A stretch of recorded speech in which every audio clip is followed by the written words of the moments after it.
নমস্কার বন্ধুরা, আশা করি সবাই সুস্থ ও ভালো আছেন। আজ পড়া শুরু করব কৃষ্ণকান্তের উইল, বঙ্কিমচন্দ্র চট্টোপাধ্যায়ের লেখা। ভালো লাগলে লাইক ও সাবস্ক্রাইব করে দেবেন। প্রথম খণ্ড, প্রথম পরিচ্ছেদ। হরিদ্রা গ্রামে এক ঘর বড় জমিদার ছিলেন। জমিদার বাবুর নাম কৃষ্ণকান্ত রায়। কৃষ্ণকান্ত রায় বড় ধনী। তাহার জমিদারির মুনাফা প্রায় 2 লক্ষ টাকা। এই বিষয়টা তাহার ও তাহার ভ্রাতা রামকান্ত রায়ের উপার্জিত। উভয় ভ্রাতা একত্রিত হইয়া ধনোপার্জন করেন। উভয় ভ্রাতার পরম সম্প্রীতি ছিল। একের মনে হতো এমত সন্দেহ কস্মিন কালে জন্মে নাই যে তিনি অপর কর্তৃক প্রবঞ্চিত হইবেন। জমিদারি সকলই জ্যেষ্ঠ কৃষ্ণকান্তের নামে কৃত হইয়াছিল। উভয়েই 51ভুক্ত ছিলেন। রামকান্ত রায়ের একটি পুত্র জন্মিয়াছিল, তাহার নাম গোবিন্দলাল। পুত্রটির জন্মাবধি রামকান্ত রায়ের মনে মনে সংকল্প হইল যে উভয়ের উপার্জিত বিষয় একের নামে আছে, অতএব পুত্রের মঙ্গলার্থ তাহার বিহিত লেখাপড়া করিয়া লওয়া কর্তব্য। কেননা যদিও তাহার মনে নিশ্চিত ছিল যে কৃষ্ণকান্ত কখনো প্রবঞ্চন না অথবা তাহার প্রতি অন্যায় আচরণ করার সম্ভাবনা নাই, তথাপি কৃষ্ণকান্তের পরলোকের পর তাহার পুত্রেরা কি করে তাহার নিশ্চয়তা কি? কিন্তু লেখাপড়ার কথা সহজে বলিতে পারিলেন না। আজই বলিব, কালই বলিব করিতে লাগিলেন। একদা প্রয়োজনবশত তালুকে গেলে সেইখানে অকস্মাৎ তাহার মৃত্যু হইল। যদি কৃষ্ণকান্ত এমতো অভিলাষ করিতেন যে ভ্রাতুষ্পুত্রকে বঞ্চিত করিয়া সকল সম্পত্তি একা ভোগ করিবেন, তাহা হইলে তৎসাধন পক্ষে এখন আর কোনো বিঘ্ন ছিল না। কিন্তু কৃষ্ণকান্তের এরূপ অসদ্ভিসন্ধি ছিল না। তিনি গোবিন্দলালকে আপন সংসারে আপন পুত্রদিগের সহিত সমনভাবে প্রতিপালন করিতে লাগিলেন এবং উইল করিয়া আপনাদিগের উপার্জিত সম্পত্তির যে অর্ধাংশ ন্যায়মতো রামকান্ত রায়ের প্রাপ্য, তাহা গোবিন্দলালকে দিয়া যাইবার ইচ্ছা করিলেন। কৃষ্ণকান্ত রায়ের 2 পুত্র আর 1 কন্যা। জ্যেষ্ঠ পুত্রের নাম হরলাল, কনিষ্ঠের নাম বিনোদলাল, কন্যার নাম শৈলবতী। কৃষ্ণকান্ত এইরূপ উইল করিলেন যে তাহার পরলোকান্তে গোবিন্দলাল 8 আনা, হরলাল ও বিনোদলাল প্রত্যেকে 3 আনা, গৃহিণী 1 আনা আর শৈলবতী 1 আনা সম্পত্তিতে অধিকারিণী হইবেন। হরলাল বড় দুর্দান্ত, পিতার অবাধ্য এবং দুর্মুখ। বাঙালির উইল প্রায় গোপনে থাকে না। উইলের কথা হরলাল জানিতে পারিল। হরলাল দেখিয়া শুনিয়া ক্রোধে চক্ষু রক্তবর্ণ করিয়া পিতাকে কহিল, এটা কি হইল? গোবিন্দলাল অর্ধেক ভাগ পাইল আর আমার 3 আনা? কৃষ্ণকান্ত কহিলেন, ইহা ন্যায্য হইয়াছে। গোবিন্দলালের পিতার প্রাপ্য অর্ধাংশ তাহাকে দিয়াছি। হর, গোবিন্দলালের পিতার প্রাপ্যটা কি? আমাদিগের পৈতৃক সম্পত্তি সে লইবার কে? আর মা বহিনকে আমরা প্রতিপালন করিব, তাহাদিগের বা 1 আনা কেন? বরং তাহাদিগকে কেবল গ্রাসাচ্ছাদনের অধিকারিণী বলিয়া লিখিয়া যান। কৃষ্ণকান্ত কিছু রুষ্ট হইয়া বলিলেন, বাপু হরলাল, বিষয় আমার, তোমার নহে। আমার যাহাকে ইচ্ছা তাহাকে দিয়া যাইব। হরলাল, আপনার বুদ্ধিশুদ্ধি লোপ পাইয়াছে, আপনাকে যাহা ইচ্ছা তাহা করিতে দিব না। কৃষ্ণকান্ত ক্রোধে চক্ষু আরক্ত করিয়া কহিলেন, হরলাল, তুমি যদি বালক হইতে তবে আজই তোমাকে গুরু মহাশয় ডাকাইয়া বেদ দিতাম। হরলাল, আমি বাল্যকালে গুরু মহাশয়ের গোপ পুড়াইয়া দিয়াছিলাম, এখন এই উইলও সেই রূপ পুড়াইব। কৃষ্ণকান্ত রায় আর দ্বিরুক্তি করিলেন না, সহস্তে উইলখানি ছিঁড়িয়া ফেলিলেন। তৎপরিবর্তে নূতন একখানি উইল লিখাইলেন। তাহাতে গোবিন্দলালের 8 আনা, বিনোদলালের 5 আনা, কর্ত্রী 1 আনা, শৈলবতী 1 আনা আর হরলাল 1 আনা মাত্র পাইলেন। রাগ করিয়া হরলাল পিতৃগৃহ ত্যাগ করিয়া কলিকাতায় গেলেন। তথা হইতে পিতাকে এক পত্র লিখিলেন। তাহার মর্মার্থ এই: কলিকাতায় পণ্ডিতেরা মত করিয়াছেন যে বিধবা বিবাহ শাস্ত্রসম্মত। আমি মানুষ করিয়াছি যে একটি বিধবা বিবাহ করিব। আপনি যদ্যপি উইল পরিবর্তন করিয়া আমাকে আনা লিখিয়া দেন আর সেই উইল শীঘ্র রেজিস্ট্রারি করেন, তবেই এই অভিলাষ ত্যাগ করিব, নচেত শীঘ্র একটি বিধবা বিবাহ করিব। হরলাল মনে করিয়াছিলেন যে কৃষ্ণকান্ত ভয়ে ভীত হইয়া উইল পরিবর্তন করিয়া হরলালকে অধিক বিষয় লিখিয়া দিবেন। কিন্তু কৃষ্ণকান্তের যে উত্তর পাইলেন তাহাতে সে ভরসা রহিল না। কৃষ্ণকান্ত লিখিলেন, তুমি আমার ত্যায্য পুত্র, তোমার যাহাকে ইচ্ছা তাহাকে বিবাহ করিতে পারো। আমার যাহাকে ইচ্ছা তাহাকে বিষয় দিব। তুমি এই বিবাহ করিলে আমি এই উইল বদলাইব বটে, কিন্তু তাহাতে তোমার অনিষ্ট ব্যতীত ইষ্ট হইবে না। ইহার কিছু পরেই হরলাল সংবাদ পাঠাইলেন যে তিনি বিধবা বিবাহ করিয়াছেন। কৃষ্ণকান্ত রায় আবার উইলখানি ছিঁড়িয়া ফেলিলেন, নতুন উইল করিবেন। পাড়ায় ব্রহ্মানন্দ ঘোষ নামে একজন নিরীহ ভালো মানুষ লোক বাস করিতেন। কৃষ্ণকান্তকে জ্যাঠা মহাশয় বলিতেন এবং তৎকর্তৃক অনুগৃহীত এবং প্রতিপালিতও হইতেন। ব্রহ্মানন্দের হস্তাক্ষর উত্তম, এ সকল লেখাপড়া তাহার দ্বারাই হইত। কৃষ্ণকান্ত সেই দিন ব্রহ্মানন্দকে ডাকিয়া বলিলেন যে আহারাদির পর এখানে আসিও, নতুন উইল লিখিয়া দিতে হইবে। বিনোদলাল তথায় উপস্থিত ছিলেন। তিনি কহিলেন, আবার উইল বদলানো হইবে কি অভিপ্রায়ে? কৃষ্ণকান্ত কহিলেন, এবার তোমার জ্যেষ্ঠের ভাগে শূন্য পড়িবে। বিনোদলাল, ইহা ভালো হয় না, তিনিই যেন অপরাধী, কিন্তু তাহার একটি পুত্র আছে যে শিশু নিরপরাধী, তাহার উপায় কি হইবে? কৃষ্ণকান্ত, তাহাকে 1 পাই লিখিয়া দিব। বিনোদলাল, 1 পাই বখরায় কি হইবে? কৃষ্ণকান্ত, আমার প্রায় 2 লক্ষ টাকা, তাহার 1 পাই বখরায় 3000 টাকার উপর হয়, তাহাতে একজন গৃহস্থের গ্রাসাচ্ছাদন অনায়াসে চলিতে পারে, ইহার অধিক দিব না। বিনোদলাল অনেক বুঝাইলেন, কিন্তু কর্তা কোনো মতে মতান্তর করিলেন না। দ্বিতীয় পরিচ্ছেদ। ব্রহ্মানন্দ স্নানাহার করিয়া নিদ্রার উদ্যোগী ছিলেন। এমত সময়ে বিস্ময়াপন্ন হইয়া দেখিলেন যে হরলাল রায়। হরলাল আসিয়া তাহার শিয়রে বসিলেন। ব্রহ্মা, সে কি বড়বাবু যে, কখন বাড়ি এলে? হর, বাড়ি এখনো যাই নাই। ব্রহ্মা, একেবারে এইখানেই? কলিকাতা হইতে কতক্ষণ আসিতেছ?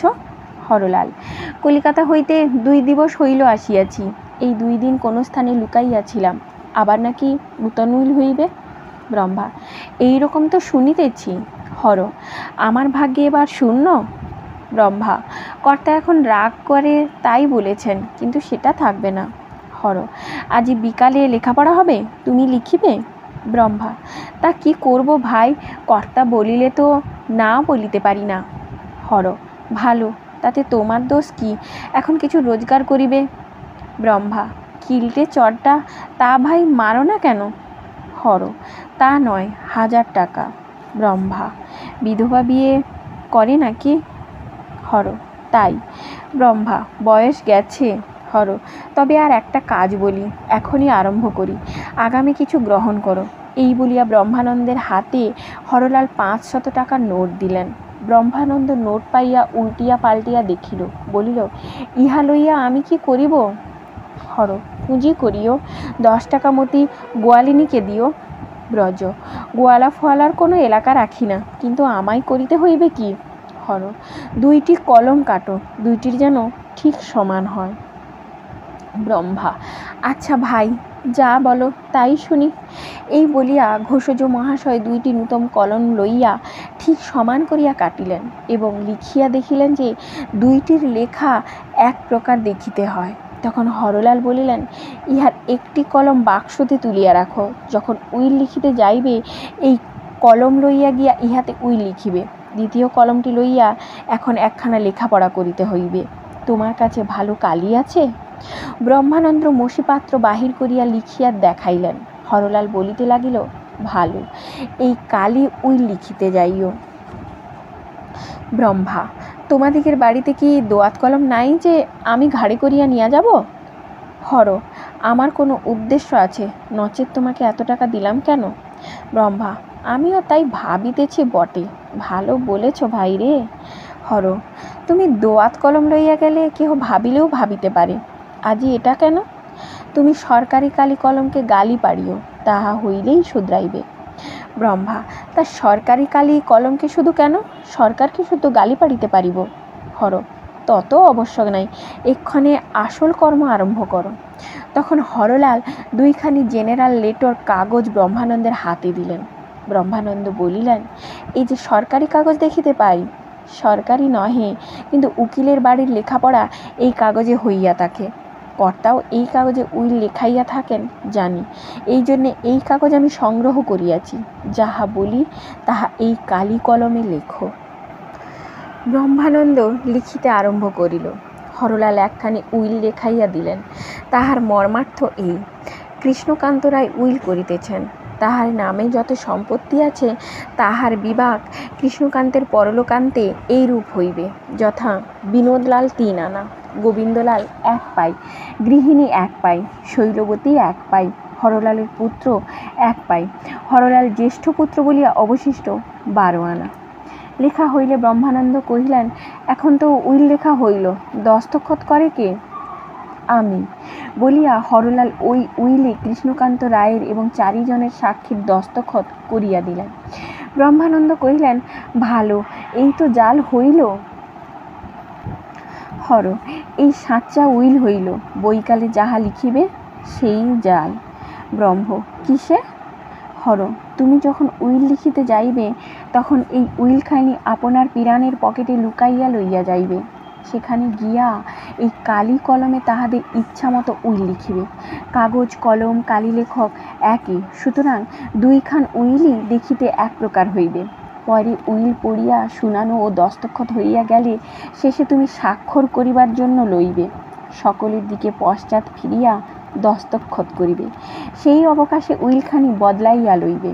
এইখানি কর্তাকে দিয়া কর্তার উইলখানি আমাকে আনিয়া দিবে। ব্রহ্মানন্দ ঘোষ ভাবিতে লাগিল। বলিলে কি হয়, বুদ্ধির খেলটা খেলেছ ভালো। হর, ভাবিতেছ কি? ব্রহ্মা, ইচ্ছা করে বটে, কিন্তু ভয় করে তোমার টাকা ফিরাইয়া লাও, আমি কিন্তু জালের মধ্যে থাকিব না, টাকা দাও, বলিয়া হরলাল হাত পাতিল। ব্রহ্মানন্দ ঘোষ নোট ফিরাইয়া দিল। নোট লইয়া হরলাল উঠিয়া চলিয়া যাইতেছিল। ব্রহ্মানন্দ তখন আবার তাহাকে ডাকিয়া বলি ভায়া, কি গেলে? না, বলিয়া হরলাল ফিরিল। ব্রহ্মানন্দ তখন, তুমি এখন 500 টাকা দিলে, আর কি দিবে? হর, তুমি সেই উইলখানি আনিয়া দিলে আর 500 দিব। ব্রহ্মা, অনেকটা টাকা লোক ছাড়া যায় না। হর, তবে তুমি রাজি হইলে? ব্রহ্মা, রাজি না হইয়াই বা কি করি, কিন্তু বদল করি কি প্রকারে, দেখিতে পাইবে যে। হর, কেন দেখিতে পাইবে? আমি তোমার সম্মুখে উইল বদল করিয়া লইতেছি, তুমি দেখো দেখি টের পাও কিনা। হরলালের অন্য বিদ্যা থাকুক না থাকুক, হস্তকৌশল বিদ্যায় যৎকিঞ্চিৎ শিক্ষাপ্রাপ্ত হইয়াছিলেন। তখন উইলখানি পকেটে রাখিলেন, আর একখানি কাগজ হাতে লইয়া তাহাতে লিখিবার উপক্রম করিলেন। ইত্যু বছরে হাতের কাগজ পকেটের কাগজ হাতে কি প্রকারে আসিল, ব্রহ্মানন্দ তাহা কিছুই লক্ষিত করিতে পারিলেন না। ব্রহ্মানন্দ হরলালের হস্তকৌশলের প্রশংসা করিতে লাগিলেন। হরলাল বলিলেন, এই কৌশলটি তোমায় শিখাইয়া দিব। এই বলিয়া হরলাল সেই অভ্যস্ত কৌশল ব্রহ্মানন্দকে অভ্যাস করাইতে লাগিলেন। 2-3 দণ্ডে ব্রহ্মানন্দের সেই কৌশলটি অভ্যস্ত হইল। তখন হরলাল কহিল যে, আমি এক্ষণে চলিলাম, সন্ধ্যার পর বাকি টাকা লইয়া আসিব, বলিয়া সে বিদায় হইল। হরলাল চলিয়া গেলে ব্রহ্মানন্দের বিষম ভয় সঞ্চার হইল। তিনি দেখিলেন যে তিনি যে কার্যে স্বীকৃত হইয়াছেন তাহা রাজদ্বারে মহাদণ্ডারোহ অপরাধ। কি জানি ভবিষ্যতে পাছে তাহাকে যাবজ্জীবন কারারুদ্ধ হইতে হয়। আবার বদলের সময় যদি কেহ ধরিয়া ফেলে, তবে তিনি এ কার্য কেন করেন, না করিলে হস্তগত সহস্র মুদ্রা ত্যাগ করিতে হয়, তাহাও হয় না, প্রাণ থাকিতে নয়। হায় ফলাহার, কত দরিদ্র ব্রাহ্মণকে তুমি মর্মান্তিক পীড়া দিয়াছ। এদিকে সংক্রামক জ্বর, প্লীহায় উদর পরিপূর্ণ, তাহার উপর ফলাহার উপস্থিত। তখন কাংসপাত্র বা কালিদাসের সুশোভিত লুচি, সন্দেশ, মিহিদানা, সীতাভোগ প্রভৃতির অমল ধবল শোভা প্রদর্শন করিয়া দরিদ্র ব্রাহ্মণ কি করিবে? ত্যাগ করিবে না আহার করিবে?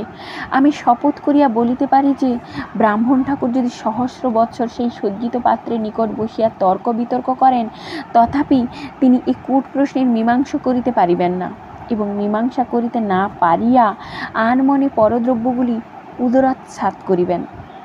ব্রহ্মানন্দ ঘোষ মহাশয়ের ঠিক তাই হইল। হরলালের এ টাকা হজম করা ভার, জেলখানার ভয় আছে, কিন্তু ত্যাগ করা যায় না। লোভ বড়, কিন্তু বদহজমের ভয়ও বড়। ব্রহ্মানন্দ মীমাংসা করিতে পারিল না। মীমাংসা করিতে না পারিয়া দরিদ্র ব্রাহ্মণের মতো উদরচ্ছাদ করিবার দিকেই মন রাখিল। তৃতীয় পরিচ্ছেদ। সন্ধ্যার পর ব্রহ্মানন্দ উইল লিখিয়া ফিরিয়া আসিলেন। দেখিলেন যে হরলাল আসিয়া বসিয়া আছেন। হরলাল জিজ্ঞাসা করিলেন, কি হইল? ব্রহ্মানন্দ একটু কবিতা প্রিয়। তিনি কষ্টে হাসিয়া বলিলেন, মনে করি চাঁদা ধরি হাতে দিই পেড়ে, বাবলা গাছে হাত লেগে আঙুল গেল ছিঁড়ে। হর, পারো নাই নাকি? ব্রহ্মা, ভাই কেমন বাঁধো বাঁধো ঠেকিতে লাগিল। হর, পারো নাই? ব্রহ্মা, না ভাই, এই ভাই তোমার জাল উইল নাও, এই তোমার টাকা নাও। এই বলিয়া ব্রহ্মানন্দ কৃত্রিম উইল ও বাক্স হইতে 500 টাকার নোট বাহির করিয়া দিলেন। ক্রোধে এবং বিরক্তিতে হরলালের চক্ষু আরক্ত এবং অধর কম্পিত হইল। বলিলেন, মূর্খ অকর্ম, স্ত্রী লোকের কাজটাও তোমা হইতে হইল না? আমি চলিলাম, কিন্তু দেখিও যদি তোমা হইতে এই কথার বাষ্প মাত্র প্রকাশ পায় তবে তোমার জীবন সংশয়। ব্রহ্মানন্দ বলিলেন, সে ভরসা করিও না, কথা আমার নিকট হইতে প্রকাশ পাইবে না। সেখান হইতে উঠিয়া হরলাল ব্রহ্মানন্দের পাকশালায় গেলেন। হরলাল ঘরের ছেলে, সর্বত্র গমনাগমন করিতে পারেন। পাকশালায় ব্রহ্মানন্দের ভাতৃকন্যা রোহিণী রাঁধিতেছিল। এই রোহিণীতে আমার বিশেষ কিছু প্রয়োজন আছে, অতএব তাহার রূপ গুণ বলিতে হয়, কিন্তু আজি কালীরূপ বর্ণনার বাজার নরম, আর গুণ বর্ণনার হালাইনে আপনার ভিন্ন পরের করিতে নাই। তবে ইহা বলিলে হয় যে রোহিণীর যৌবন পরিপূর্ণ, রূপ উছলিয়া পড়িতেছিল, শরতের চন্দ্র 16 কলায় পরিপূর্ণ। সে অল্প বয়সে বিধবা হইয়াছিল, কিন্তু বৈধব্যের অনুপযোগী অনেকগুলি দোষ তাহার ছিল। দোষ, সে কালা পেড়ে ধুতি পরিত, হাতে চুড়ি পরিত, পানও বুঝি খাইত। এদিকে রন্ধনে সে দ্রৌপদী বিশেষ বলিলে হয়। ঝোল, অম্ল, চচ্চড়ি, সরসরি, ঘণ্ট, ডালনা ইত্যাদি সিদ্ধ হস্ত। আবার আলেপনা, খয়েরের গহনা, ফুলের খেলনা, সূচের কাজে তুলনা রহিত। চুল বাঁধিতে, কন্যা সাজাইতে পাড়ার একমাত্র অবলম্বন। তাহার আর কেহ সহায় ছিল না বলিয়া সে ব্রহ্মানন্দের বাটিতে থাকিত। রোহিণী রূপসী ঠন ঠন করিয়া ডালের হাঁড়িতে কাটি দিতেছিল। দূরে একটা বিড়াল থাবা পাতিয়া বসিয়াছিল। পশুজাতি রমণীদিগের বিদ্যুদ্দাম কটাক্ষের শিহরে কিনা দেখিবার জন্য রোহিণী তাহার উপরে মধ্যে মধ্যে বিষপূর্ণ মধুর কটাক্ষ করিতেছিল। বিড়াল সে মধুর কটাক্ষকে ভর্জিত মৎস্যাহারের নিমন্ত্রণ মনে করিয়া অল্পে অল্পে অগ্রসর হইতেছিল। এমতো সময়ে হরলাল বাবু জুতা সমেত মশ মশ করিয়া ঘরের ভিতর প্রবেশ করিলেন। বিড়াল ভীত হইয়া ভর্জিত মৎস্যের লোভ পরিত্যাগপূর্বক পলায়নে তৎপর হইল। রোহিণী ডালের কাটি ফেলিয়া দিয়া হাত ধুইয়া মাথায় কাপড় দিয়া উঠিয়া দাঁড়াইল। নখে নখ খুঁটিয়া জিজ্ঞাসা করিল, বড় কাকা কবে এলেন? হরলাল বলিল, কাল এসেছি, তোমার সঙ্গে একটা কথা আছে। রোহিণী শিহরিল, বলিল, আজই এখানে খাবেন? সরু চালের ভাত চড়াবো কি? হর, চড়াও চড়াও, কিন্তু সে কথা নয়, তোমার একদিনের কথা মনে পড়ে কি? রোহিণী চুপ করিয়া মাটি পানে চাহিয়া রহিল। হরলাল বলিল, সেই দিন যেদিন তুমি গঙ্গা স্নান করিয়া আসিতে যাত্রীদিগের দল ছাড়া হইয়া পিছাইয়া পড়িয়াছিলে, মনে পড়ে? রোহিণী, মনে পড়ে। হর, যেদিন তুমি পথ হারাইয়া মাঠে পড়িয়াছিলে, মনে পড়ে? রোহিণী, পড়ে। হর, যেদিন মাঠে তোমার রাত্রি হইল, তুমি একা, জনকদ বদমাস তোমার সঙ্গ নিল, মনে পড়ে? রোহিণী, পড়ে। হর, সেদিন কে তোমায় রক্ষা করিয়াছিল? রোহিণী, তুমি ঘোড়ার উপরে সেই মাঠ দিয়া কোথায় যাইতেছিলে? হর, শালীর বাড়ি। রোহিণী, তুমি দেখিতে পাইয়া আমায় রক্ষা করিলে, আমায় পালকি বেহারা করিয়া বাড়ি পাঠাইয়া দিলে, মনে পড়ে বই কি? সে ঋণ আমি কখনো পরিশোধ করিতে পারিব না। হর, আজ সে ঋণ পরিশোধ করিতে পারো, তার উপর জন্মের মতো কিনিয়া রাখিতে পারো, করিবে? রোহিণী, কি বলুন, আমি প্রাণ দিয়াও আপনার উপকার করিব। হর, করো না করো, এ কথা কাহারও সাক্ষাতে প্রকাশ করিও না। রোহিণী, প্রাণ থাকিতে নয়। হর, দিব্য করো। রোহিণী দিব্য করিল। তখন হরলাল কৃষ্ণকান্তের আসল উইল ও জাল উইলের কথা বুঝাইয়া বলিল। শেষে বলিল, সেই আসল উইল চুরি করিয়া জাল উইল তাহার বদলে রাখিয়া আসিতে হইবে। আমাদের বাড়িতে তোমার যাতায়াত আছে, তুমি বুদ্ধিমতী, তুমি অনায়াসে পারো। আমার জন্য ইহা করিবে? রোহিণী শিহরিল, বলিল, চুরি? আমাকে কাটিয়া ফেলিলেও আমি পারিব না। হর, স্ত্রীলোক এমন অসারই বটে, কথার রাশি মাত্র। এই বুঝি এ জন্মে তুমি আমার ঋণ পরিশোধ করিতে পারিব না? রোহিণী, আর যা বলুন সব পারিব। মরিতে বলেন মরিব, কিন্তু এই বিশ্বাসঘাতকের কাজ পারিব না। হরলাল কিছুতেই রোহিণীকে সম্মত করিতে না পারিয়া সেই 1000 টাকার নোট রোহিণীর হাতে দিতে গেল। বলিল, এই 1000 টাকার পুরস্কার আগাম নাও, এই কাজ তোমার করিতে হইবে। রোহিণী নোট লইল না, বলিল, টাকার প্রত্যাশা করি না, কর্তার সমস্ত বিষয় দিলেও পারিব না, করিবার হইত তো আপনার কথাতেই করিতাম। হরলাল দীর্ঘ নিঃশ্বাস ফেলিল, বলিল, মনে করিয়াছিলাম রোহিণী তুমি আমার হিতৈষী, পর কখনো আপন হয়? দেখো, আর যদি আমার স্ত্রী থাকিত আমি তোমার খোসামত করিতাম না, সেই আমার এই কাজ করিত। এবার রোহিণী একটু হাসিল। হরলাল জিজ্ঞাসা করিল, হাসিলে যে? রোহিণী, আপনার স্ত্রীর নামে সেই বিধবা বিবাহের কথা মনে পড়িল। আপনি নাকি বিধবা বিবাহ করিবেন? হর, ইচ্ছা তো আছে, কিন্তু মনের মতো বিধবা পাই কই? রোহিণী, তা বিধবাই হোক সধবাই হোক, বলি বিধবাই হোক কুমারীই হোক, একটা বিবাহ করিয়া সংসারী হইলেই ভালো হয়। আমরা আত্মীয় স্বজন সকলেরই তাহলে আহ্লাদ হয়। হর, দেখি রোহিণী, বিধবা বিবাহ শাস্ত্রসম্মত। রোহিণী, তা তো এখন লোকে বলিতেছে। হর, দেখো, তুমিও একটা বিবাহ করিতে পারো, কেন করিবে না? রোহিণী মাথার কাপড় একটু টানিয়া মুখ ফিরাইল। হরলাল বলিতে লাগিল, দেখো, তোমাদের সঙ্গে আমাদের গ্রাম সুবাদ মাত্র, সম্পর্কে বাঁধে না। এবার রোহিণী লম্বা করিয়া কাপড় টানিয়া দিয়া উনুন গোড়ায় বসিয়া ডালে কাটি দিতে আরম্ভ করিল। দেখিয়া বিষণ্ণ হইয়া হরলাল ফিরিয়া চলিল।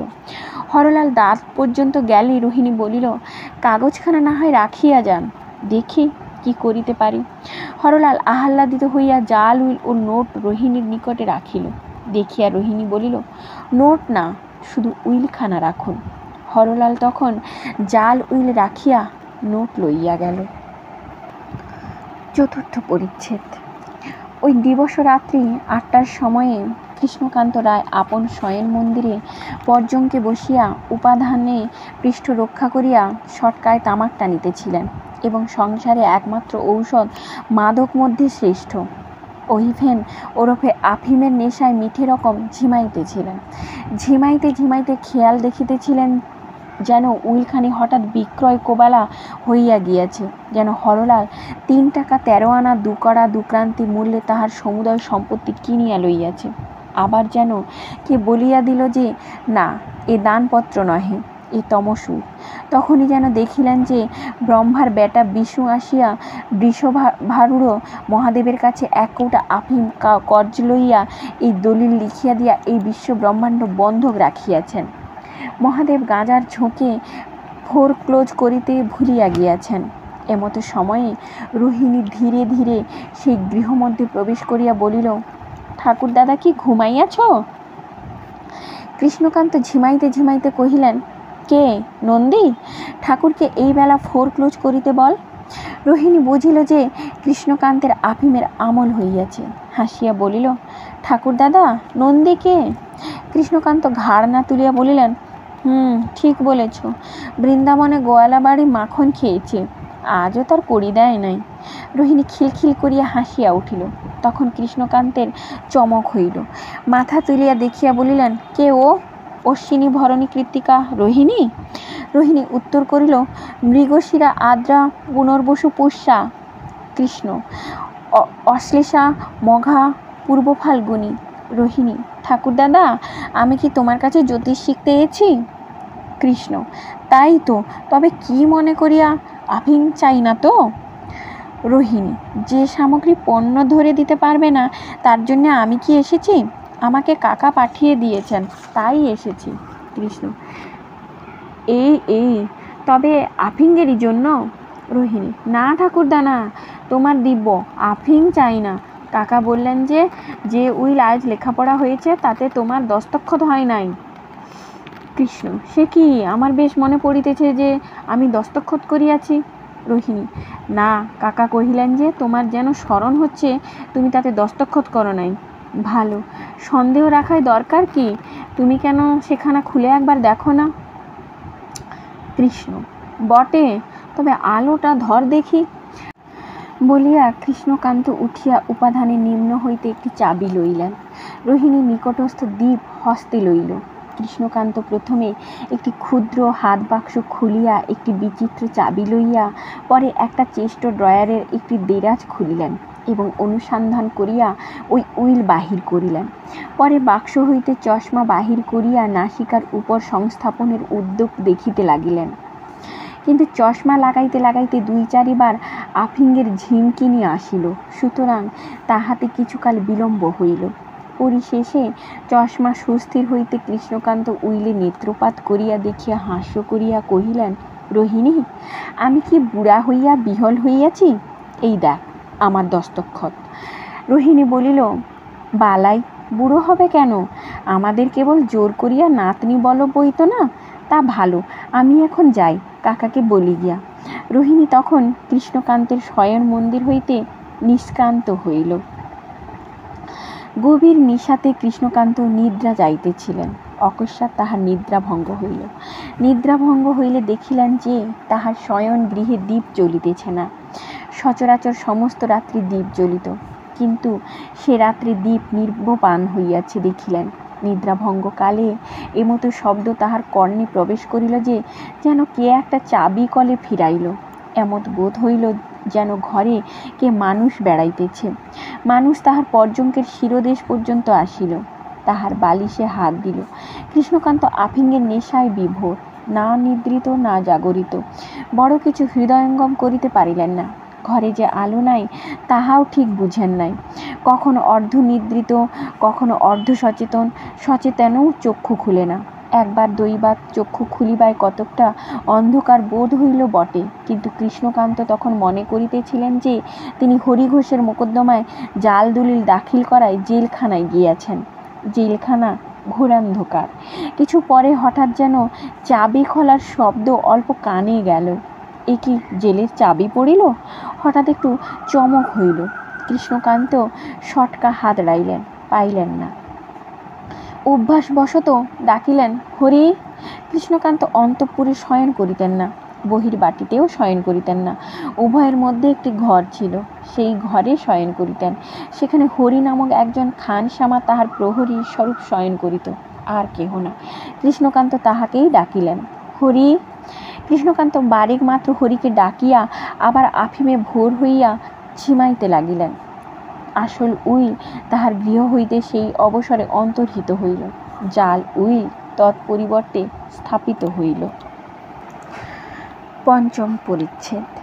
পরদিন প্রাতে রোহিণী আবার রাঁধিতে বসিয়াছে, আবার সেখানে হরলাল উঁকি মারিতেছে। ভাগ্যস্য ব্রহ্মানন্দ বাড়ি ছিল না, নহিলে কি একটা মনে করিতে পারিত। হরলাল ধীরে ধীরে রোহিণীর কাছে গেল। রোহিণী বড় চাহিয়া দেখে না। হরলাল বলিল, চাহিয়া দেখ, হাঁড়ি ফাটিবে না। রোহিণী চাহিয়া দেখিয়া হাসিল। হরলাল বলিল, কি করিয়াছ? রোহিণী অপহৃত উইল আনিয়া হরলালকে দেখিতে দিল। হরলাল পড়িয়া দেখিল, আসল উইল বটে। তখন সে দুষ্টির মুখে হাসি ধরে না। উইল হাতে করিয়া জিজ্ঞাসা করিল, কি প্রকারে আনিলে? রোহিণী সে গল্প আরম্ভ করিল। প্রকৃত কিছুই বলিল না, একটা মিথ্যা উপন্যাস বলিতে লাগিল। বলিতে বলিতে সে হরলালের হাত হইতে উইলখানি লইয়া দেখাইল, কি প্রকারে কাগজখানা একটা কলমদানের ভিতর পড়িয়াছিল। উইল চুরির কথা শেষ হইলে রোহিণী হঠাৎ উইলখানা হাতে করিয়া উঠিয়া গেল। যখন সে ফিরিয়া আসিল তখন তাহার হাতে উইল নাই দেখিয়া হরলাল জিজ্ঞাসা করিল, উইল কোথায় রাখিয়া আসিলে? রোহিণী, তুলিয়া রাখিয়া আসিয়াছি। হর, আর তুলিয়া রাখিয়া কি হইবে? আমি এখনই যাইব। রোহিণী, এখনই যাবে? এত তাড়াতাড়ি কেন? হর, আমার থাকিবার জো নেই। রোহিণী, তা যাও। হর, উইল? রোহিণী, আমার কাছে থাক। হর, সে কি, উইল আমায় দিবে না? রোহিণী, তোমার কাছে থাকাও যা, আমার কাছে থাকাও সে। হর, যদি আমাকে উইল দিবে না তবে ইহা চুরি করিলে কেন? রোহিণী, আপনারই জন্য ইহা রহিল। যখন আপনি বিধবা বিবাহ করিবেন আপনার স্ত্রীকে এ উইল দিব, আপনি লইয়া ছিঁড়িয়া ফেলিবেন। হরলাল বুঝিল, বলিল, তা হবে না রোহিণী, টাকা যাহা চাও দিব। রোহিণী, 1,00,000 টাকা দিলেও নয়, যাহা দিবে বলিয়াছিলে তাই চাই। হর, তা হয় না, আমি জাল করি, চুরি করি আপনারই হকের জন্য। তুমি চুরি করিয়াছ কার হকের জন্য? রোহিণীর মুখ শুকাইল, রোহিণীর অধবদনে রহিল। হরলাল বলিতে লাগিল, আমি যাই হই কৃষ্ণকান্ত রায়ের পুত্র, যে চুরি করিয়াছে তাহাকে কখনো গৃহিণী করিতে পারিব না। রোহিণী সহসা দাঁড়াইয়া উঠিয়া মাথার কাপড় উঁচু করিয়া তুলিয়া হরলালের মুখপানে চাহিল, বলিল, আমি চোর, তুমি সাধু। কে আমাকে চুরি করিতে বলিয়াছিল? কে আমাকে বড় লোক দেখাইল? সরলা স্ত্রীলোক দেখিয়া কে প্রবঞ্চনা করিল? যে শঠতার চেয়ে আর শঠতার নেই, যে মিথ্যার চেয়ে আর মিথ্যা নাই, যা ইতরে বর্বরে মুখে আনিতে পারে না, তুমি কৃষ্ণকান্ত রায়ের পুত্র হইয়া তাই করিলে। হায় হায়, আমি তোমার অযোগ্য? তোমার মতো নিজ শটকে গ্রহণ করে এমন হতভাগী কেহ নাই। তুমি যদি মেয়ে মানুষ হইতে, তোমাকে আজ যা দিয়া ঘর ঝাড় দিই তাই দেখাইতাম। তুমি পুরুষ মানুষ, মানে মানে দূর হও। হরলাল বুঝিল উপযুক্ত হইয়াছে, মানে মানে বিদায় হইল। যাইবার সময় একটু টিপি টিপি হাসিয়া গেল। রোহিণীও বুঝিল যে উপযুক্ত হইয়াছে উভয় পক্ষে। সেও খোঁপাটা একটু আটিয়া নিয়া রাঁধিতে বসিল। রাগে খোঁপাটা খুলিয়া গিয়াছিল, তার চোখে জল আসিতেছিল। 6ষ্ঠ পরিচ্ছেদ। তুমি বসন্তের কোকিল, প্রাণ ভরিয়া ডাকো, তাহাতে আমার কিছুমাত্র আপত্তি নেই, কিন্তু তোমার প্রতি আমার বিশেষ অনুরোধ যে সময় বুঝিয়া ডাকিবে। সময়ে অসময়ে সকল সময়ে ডাকাডাকি ভালো নহে। দেখো, আমি বহু সন্ধানে, লেখনী, মসিপাত্র ইত্যাদির সাক্ষাৎ পাইয়া, আরও অধিক অনুসন্ধানের পর মনের সাক্ষাৎ পাইয়া কৃষ্ণকান্তের উইলের কথা ফাঁদিয়া লিখিতে বসিতেছিলাম। এমন সময়ে তুমি আকাশ হইতে ডাকিলে, কুহু কুহু কুহু। তুমি সুকণ্ঠ, আমি স্বীকার করি, কিন্তু সুকণ্ঠ বলিয়া কাহারও পিছু ডাকিবার অধিকার নাই। যাহা হোক, আমার পলিত কেশ, চলিত কলম এসব স্থানে তোমার ডাকাডাকিতে বড় আসে যায় না। কিন্তু দেখো, যখন নব্যবাবু টাকার জ্বালায় ব্যতিব্যস্ত হইয়া জমা খরচ লইয়া মাথা কুটাকুটি করিতেছেন, তখন তুমি হয়তো আপিসের ভগ্ন প্রাচীরের কাজ হইতে ডাকিলে, কুহু। বাবুর আর জমা খরচ মিলিল না। যখন বিরহ সন্তপ্তা সুন্দরী প্রায় সমস্ত দিনের পর, অর্থাৎ বেলা 9টার সময় দুটি ভাত মুখে দিতে বসিয়াছেন, কেবল ক্ষীরের বাটিটি কোলে টানিয়া লইয়াছেন মাত্র, অমনি তুমি ডাকিলে, কুহু। সুন্দরীর ক্ষীরের বাটি অমনিই রহিল। হয়তো তাহাতে অন্য মনে লুণ মাখিয়া খাইলেন।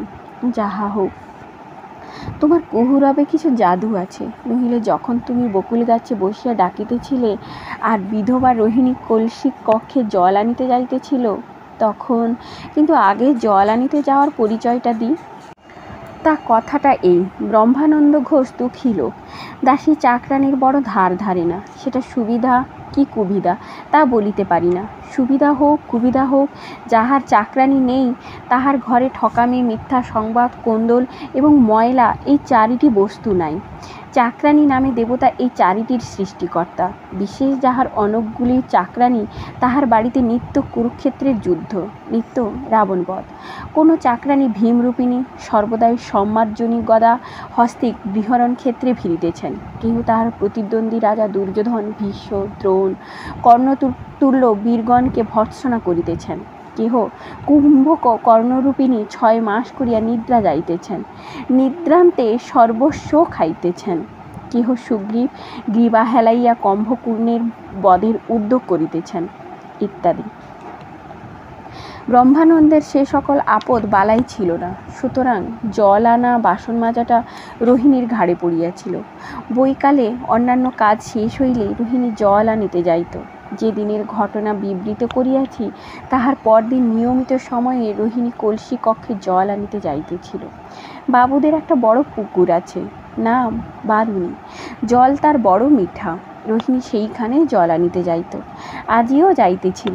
রোহিণী একা জল আনিতে যায়। দল বাঁধিয়া যত হালকা মেয়ের সঙ্গে হালকা হাসি হাসিতে হাসিতে হালকা কলসিতে হালকা জল আনিতে যাওয়া রোহিণীর অভ্যাস নহে।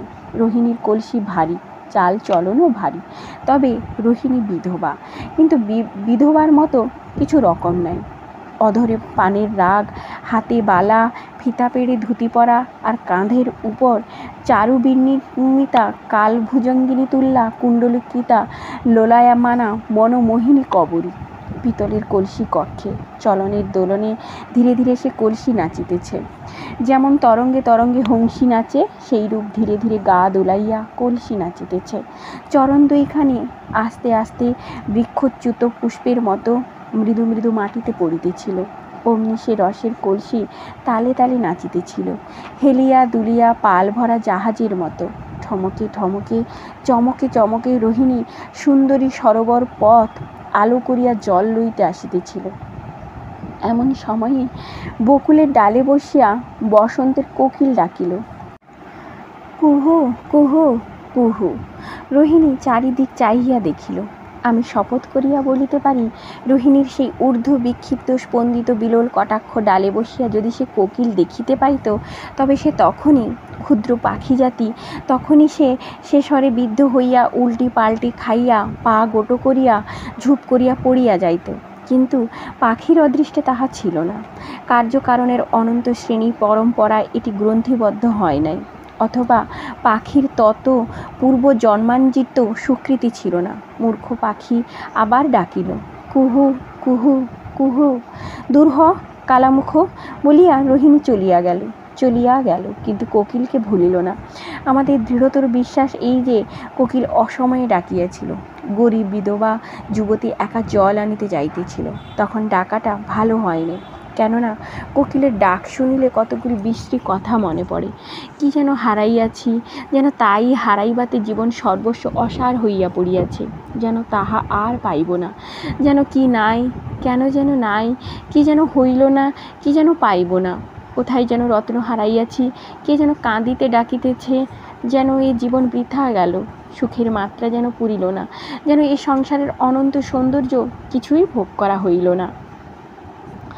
আবার কুহু কুহু কুহু। রোহিণী চাহিয়া দেখিল, সুনীল নির্মল অনন্ত গগন নিঃশব্দ, অথচ সেই কুহুরবের সঙ্গে সুর বাঁধা। দেখিল নব প্রস্ফুটিত আম্র মুকুর, কাঞ্চন গৌর স্তরে স্তরে শ্যামল পত্রে বিমিশ্রিত, শীতল সুগন্ধ পরিপূর্ণ, কেবল মধুমক্ষিকা বা ভ্রমরের গুনগুনে শব্দিত, অথচ সেই কুহুরবের সঙ্গে সুর বাঁধা। দেখিল সরোবর তীরে গোবিন্দলালের পুষ্পোদ্যানে তাহাতে ফুল ফুটিয়াছে, ঝাঁকে ঝাঁকে, লাখে লাখে, স্তবকে স্তবকে, শাখায় শাখায়, পাতায় পাতায়, যেখানে সেখানে ফুল ফুটিয়াছে। কেহ শ্বেত, কেহ রক্ত, কেহ পীত, কেহ নীল, কেহ ক্ষুদ্র, কেহ বৃহৎ, কোথাও মৌমাছি, কোথাও ভ্রমর। সেই কুহুরবের সঙ্গে সুর বাঁধা। বাতাসের সঙ্গে তার গন্ধ আসিতেছে ওই পঞ্চমের বাঁধা সুরে। আর সেই কুসুমিত কুঞ্জবনে ছায়াতলে দাঁড়াইয়া গোবিন্দলাল নিজে, তাহার অতি নিবিড় কৃষ্ণ কুঞ্চিত কেশদাম চক্র ধরিয়া তাহার চম্পক রাজি নির্মিত স্কন্ধ পরে পড়িয়াছে। কুসুমিত বৃক্ষাধিক সুন্দর সেই উন্নত দেহের উপর এক কুসুমিতা লতার শাখা আসিয়া দুলিতেছে। কি সুর মিলিল! এও সেই কুহুরবের সঙ্গে পঞ্চমে বাঁধা। কোকিল আবার এক অশোকের উপর হইতে ডাকিল, কু। তখন রোহিণী সরোবর সোপান অবতরণ করিতেছিল। রোহিণী সোপান অবতীর্ণ হইয়া কলসি জলে ভাসাইয়া দিয়া কাঁদিতে বসিল। কেন কাঁদিতে বসিল তাহা আমি জানি না। আমি স্ত্রীলোকের মনের কথা কি প্রকারে বলিব, তবে আমার বড়ই সন্দেহ হয় ওই দুষ্ট কোকিল রোহিণীকে কাঁদাইয়াছে। আজ এই পর্যন্তই। কৃষ্ণকান্তের উইলের দ্বিতীয় অংশ পরের ভিডিওই নিয়ে আসছি। ভালো থাকবেন, সুস্থ থাকবেন, আর ভালো লাগলে লাইক ও সাবস্ক্রাইব করে দেবেন।